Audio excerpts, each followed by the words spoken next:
बातमी कुणीही दे, पण खरी अपडेट मिळते फक्त राजकीय लाईव्हवर. राज्यघटनेचे शिल्पकार भारतरत्न डॉक्टर बाबासाहेब आंबेडकर यांना मानवंदना अर्पित करतो. आणि ज्यांनी खऱ्या अर्थानं लोकप्रशासन काय असतं हे आपल्याला दाखवून दिलं, त्या लोकमाता पुण्यश्लोक अहिल्यादेवी होळकर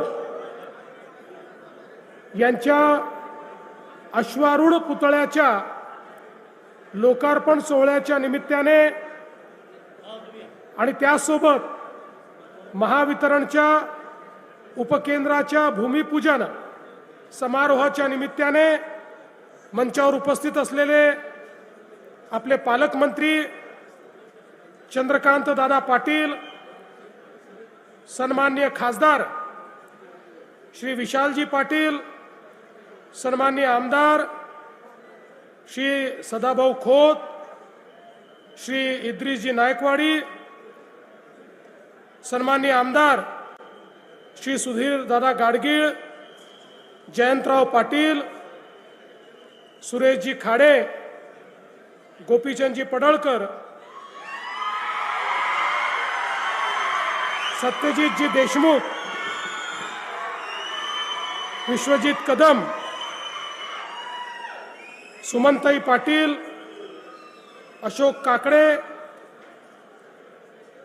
या ठिकाणी उपस्थित माननीय अण्णासाहेब डांगे, विशाल नरवाडे, सत्यम गांधी, संदीप घुगे, दिनकर पाटील, नितीन शिंदे, पृथ्वीराज देशमुख, रमेश शेंडगे, जयश्रीताई पाटील, सम्राट महाडिक, समित कदम, नीताताई केळकर, मकरंद देशपांडे, शेखर इनामदार, प्रकाश ढंग, मनगू सरगर, संतोष पाटील, संजय बजाज, स्वातीताई शिंदे, रोहिणीताई पाटील, पृथ्वीराज पवार, मनोज सरगर, पद्माकर जगदळे, अतुल माने, पृथ्वीराज पाटील, सिद्धार्थ गाडगीळ, दीपक शिंदे, अतुल माने, सचिन सरगर, दत्तात्रय ठोंबरे, राहुल पुजारी, भूपाल सरगर, या ठिकाणी उपस्थित सर्व माझ्या माता भगिनी आणि बंधूंनो, आजचा दिवस हा माझ्याकरता अतिशय महत्त्वाचा दिवस आहे. आज सकाळी मी इचलकरंजीला होतो. त्या ठिकाणी पहिल्यांदा छत्रपती शिवाजी महाराजांच्या पुतळ्याचं दर्शन घेतलं. त्यानंतर धर्मवीर छत्रपती संभाजी महाराजांच्या पुतळ्याचं अनावरण केलं आणि तिथून सांगलीला पुण्यश्लोक अहिल्यादेवी होळकर यांच्या पुतळ्याचं उद्घाटन करण्याकरता आलो आणि इथनं पुन्हा पुण्याला जाऊन त्या ठिकाणी छत्रपती शिवाजी महाराजांच्या एका नवीन पुतळ्याचं उद्घाटन करणार आहे. मला असं वाटतं की ज्यांनी आपल्याला स्वाभिमान दिला, ज्यांनी आपल्याला लोकप्रशासन दिलं, ज्यांनी न्याय आधारित व्यवस्था काय असते हे आपल्याला शिकवलं, अशा प्रकारच्या या महान व्यक्तिमत्वांचं दर्शन घेणं आणि त्यांच्या पुतळ्याचं उद्घाटन करणं हा माझ्या जीवनातला एक महत्त्वाचा क्षण मी समजतो. खरं म्हणजे हे वर्ष देखील अत्यंत महत्त्वाचे. पुण्यश्लोक लोकमाता अहिल्यादेवी होळकर यांच्या 300व्या जन्मशताब्दीचं हे वर्ष आहे. आणि अशा या वर्षामध्ये सांगली महानगरपालिकेतील या भव्य अशा चौकामध्ये महाराष्ट्रातला सर्वात मोठा पुतळा हा लोकमातांचा या ठिकाणी लावला.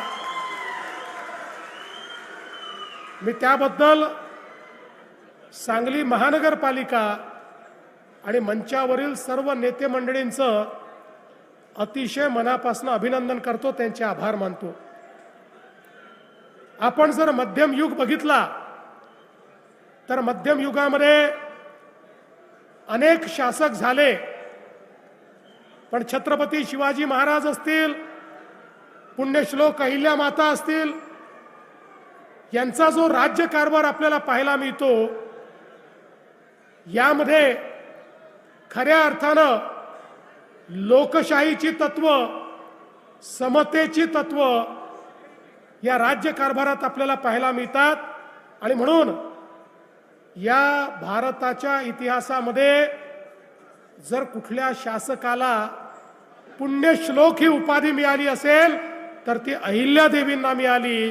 हे देखील या ठिकाणी अत्यंत महत्त्वपूर्ण आहे. आपल्याकरता अभिमानाची गोष्ट आहे की पुण्यश्लोक अहिल्यादेवी यांचा जन्म आपल्याच महाराष्ट्रातल्या नगर जिल्ह्यातल्या चोंडीमध्ये झाला. त्यांची जन्मभूमी महाराष्ट्र आणि कर्मभूमी हा माळवा प्रांत होती. आपल्याला माहिती आहे, मराठा साम्राज्याच्या विस्तारामध्ये ज्यांनी अत्यंत महत्त्वाची भूमिका निभावली ते सुभेदार मल्हारराव होळकर, की ज्यांनी खऱ्या अर्थानं तळपत्या तलवारीचं तेज काय असतं हे आपल्या विविध लढायांमध्ये दाखवून दिलं. त्यांच्या सुनबाई म्हणून ज्यावेळी पुण्यश्लोक अहिल्या माता गेल्या, सुभेदार मल्हाररावने त्यांना कधी सून समजलं नाही, त्यांना आपल्या पोरीचा दर्जा दिला. आणि त्या माध्यमातनं आपल्याला कल्पना आहे की पुढच्या काळामध्ये पतीच्या निधनानंतर ज्यावेळी त्यावेळच्या अतिशय अनिष्ट अशा प्रकारच्या प्रथेप्रमाणे त्यांनी सती जाण्याचा निर्णय घेतला, त्यावेळी मल्हारबांनी त्यांना सांगितलं की या राज्याची जबाबदारी तुला सांभाळायची आहे, या जनतेची जबाबदारी तुला सांभाळायची आहे, या जनतेला उत्तरदायी तुला व्हायचं आहे. आणि म्हणून आता शोक त्यागून दे, शोकात न राहता आता इतरांच्या चेहऱ्यावर हास्य कसं फुलवता येईल याचा प्रयत्न तू कर. आणि त्यातनं प्रेरणा घेऊन आपल्याला कल्पना आहे की पुण्यश्लोक अहिल्यादेवींनी 28 वर्ष सतत राज्यकारभार चालवला. आणि एखादा राजा एखादी राणी ही कशी असू शकते याचं प्रचंड मोठं उदाहरण हे आपल्याला पाहायला मिळालं. सगळ्यात महत्त्वाचं आपल्याला माहिती आहे की मुघलांच्या आक्रमणामध्ये आमच्या संस्कृतीची पाळंमुळं मिटवण्याचं काम हे मुघलांनी केलं. राम मंदिर तोडलं, काशी विश्वेश्वराचं मंदिर तोडलं, गयेचं मंदिर तोडलं.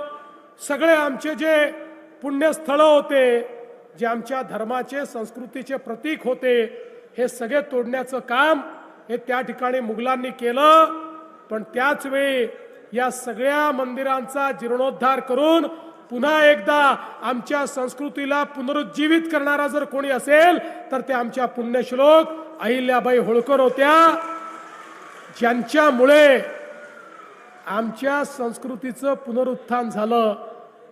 आज उत्तरेकडचं कुठलंही मंदिर बघा, दक्षिणेतलं कुठलंही मंदिर बघा, पूर्वेमध्ये आपण गेलो तर त्याही ठिकाणी जगन्नाथपुरीचं मंदिर बघा, पश्चिमेत आपण गेलो तर महाराष्ट्र आणि गुजरात मधली मंदिरं बघा, तिथले तट बघा, तिथले घाट बघा. या प्रत्येक ठिकाणी एकच नाव निनादत असतं आणि ते नाव म्हणजे लोकमाता अहिल्याबाई होळकरांचं नाव आहे. हा सेतू हिमाचल या भारताच्या संस्कृतीला त्या ठिकाणी पुनरुज्जीवित करण्याचं काम, त्याचं पुनरुत्थान करण्याचं काम हे अहिल्यादेवींनी केलं. आणि म्हणूनच राम मंदिर आणि काशी विश्वनाथाच्या पुनरुत्थानाच्या वेळी आपले प्रधानमंत्री मोदीजींनी सांगितलं की आज आपण हे करू शकतो आहे कारण कधीतरी मुघलांच्या आक्रमणामध्ये या मंदिरांना वाचवण्याचं काम हे पुण्यश्लोक अहिल्यादेवींनी केलं. आणि म्हणून आज याची निशाणी आपल्याकडे उपलब्ध आहे.